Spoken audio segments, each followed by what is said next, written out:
Ito na, binabakala na itong pangatlo na ito. Pangatlo na ginawa nilang pier capping sa anim na piers.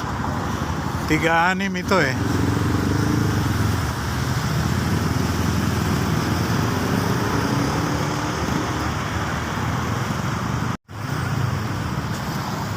Dito na sila banda sa may Choice Mart.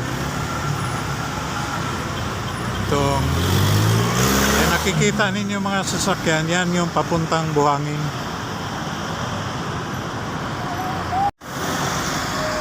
So nandito tayo sa side ng papuntang Magtuod. Yung nauna nating anggulo nasa side ng Maa tayo